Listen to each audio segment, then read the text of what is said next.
Now we're going to get into some more nuts and bolts reasons that it is important to let go of legacy data management systems. And really, I want you to focus in on two primary factors when we're talking about this.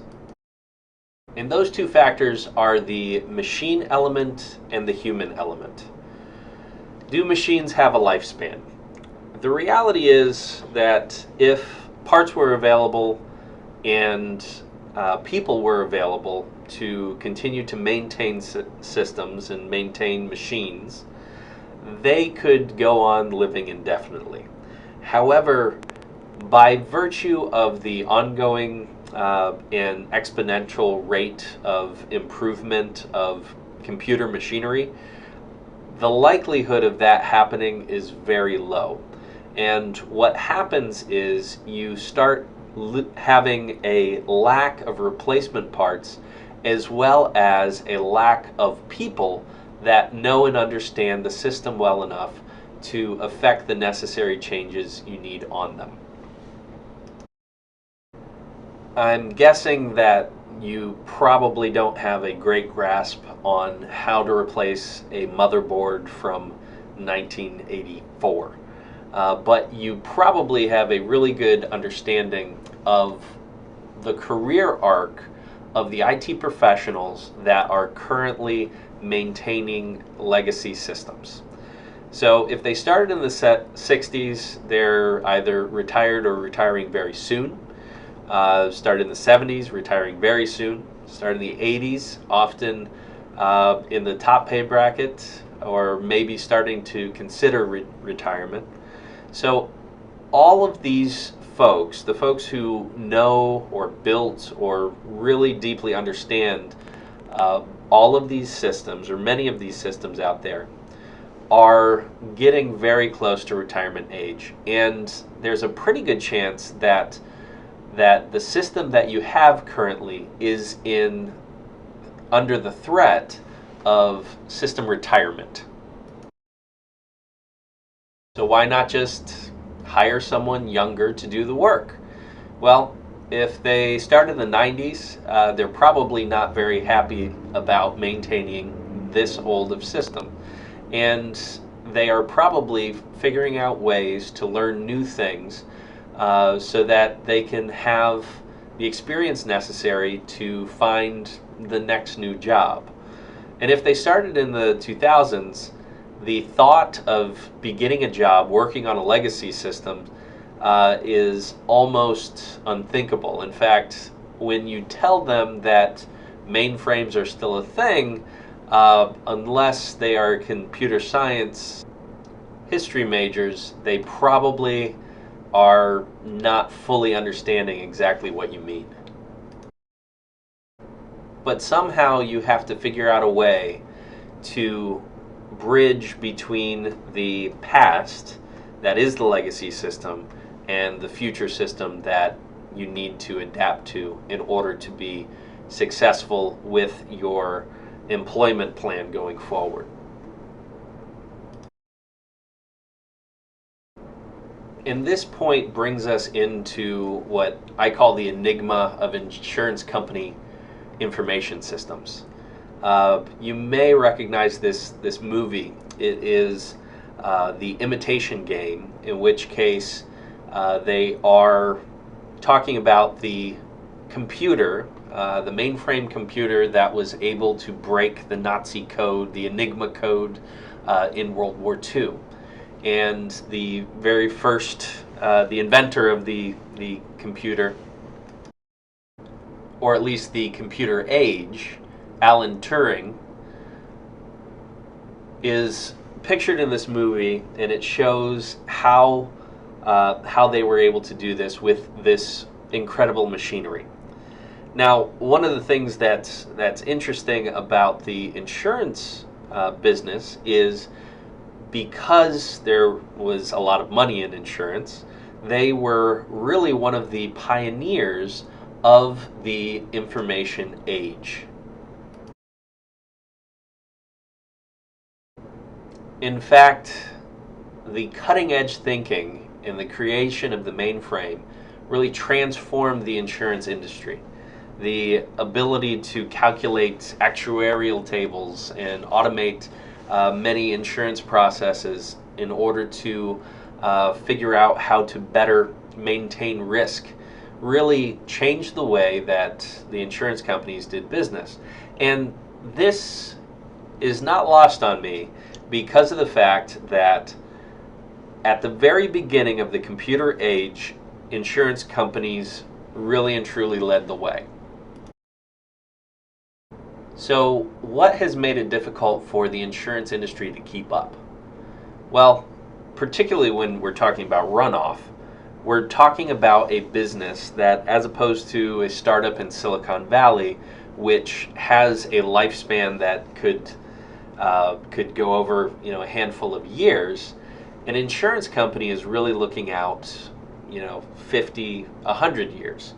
And because of that viewpoint, you tend to have information technology that is very old, that is married and patched and continues to evolve over time.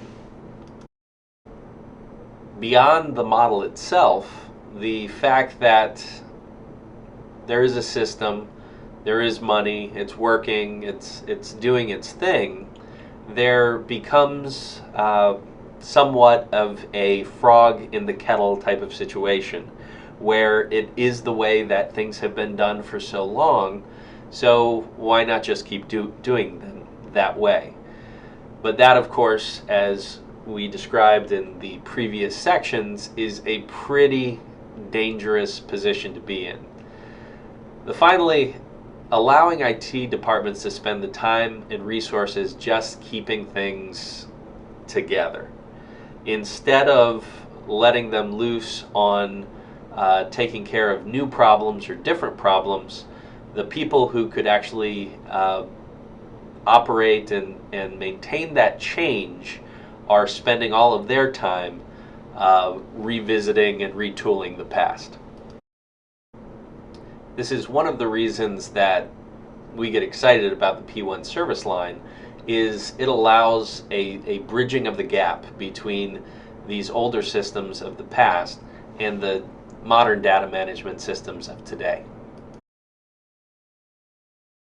So as a recap, the hidden costs of maintaining and operating legacy data management systems start with dumb data, multiple systems that lack the ability to communicate naturally, suck time, money, and resources, as well as the primary competitive advantage of big data. Next, we have the cyber threat. And as Dr. Evil would say, you could have ransomware for $1 million. Or much worse, have the public discontent that comes with a data breach in a company that is supposed to be a harbinger of stability and responsibility. That can be extraordinarily costly for any insurance company.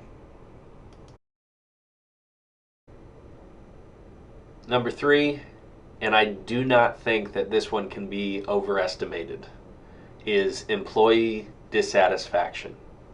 If you are operating an old system that is a dead end as far as careers are concerned, the people that you are counting on to be responsible for maintaining those systems are going to look for a way out and a different avenue to bring their expertise in.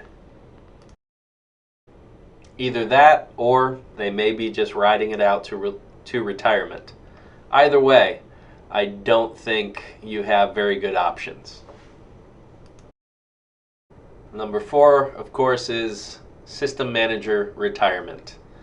The fear of the people who are the lifeblood of your data management system not being available to you going forward. And whether that shows up in the form of a health emergency or a planned retirement, it is still something that is extraordinarily difficult to overcome. And then, of course, you have just simple time and money. Doing nothing and waiting for the runoff system to run off. But the reality in that is the majority of the people that I have met in this industry have been working in the industry, and many on the same book of business, for the past 15, 20, 30 years, and it still has not run off. The longevity of runoff is always greater than people imagine initially. And the reality is, it is important to make the changes sooner than later, because the longer you wait, the more time and money you are wasting.